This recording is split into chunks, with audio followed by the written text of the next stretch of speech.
বগুড়াতে এটা এখন পর্যন্ত প্রথমবারই মানে অনেকে দেখছে ডাবটাকে ডায়মন্ড শেপ করে তারপরে কিন্তু কাটিং করা হয়। আমি অনেক সময় ভিডিওতে এই কথাটা বলি যে ডাবকে আমরা সবসময় মানে এর যে সঠিক যে সম্মানটা সেটা আমরা দিতে পারিনি, কারণ ডাবটাকে আমরা সারা জীবন রাস্তার মধ্যে ফেলে, ভ্যানের উপরে ফেলে, দাও বটি দিয়ে কেটে কেটে তারপরে সেটা বিক্রি করছি। কিন্তু এইটা যে রেস্টুরেন্টে রেখে কিংবা যে ফ্রোজেন করে আমি হোম ডেলিভারি করতে পারি, এটা বাংলাদেশে অনেকেই জানে না।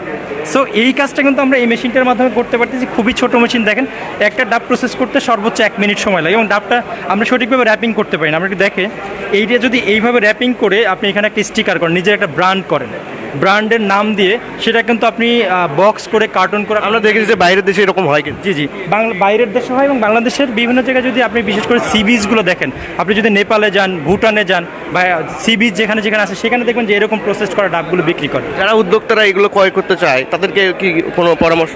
হ্যাঁ অবশ্যই, যারা সারা জীবন ডাব বিক্রি করছেন, ডাব তো এইভাবে বিক্রি করেন, ডাবটাকে এইভাবে মডিফাই করে আর যদি প্রসেস করে বিক্রি করা যায় সেক্ষেত্রে ডাবের দামটাও বেশি নেওয়া যায়।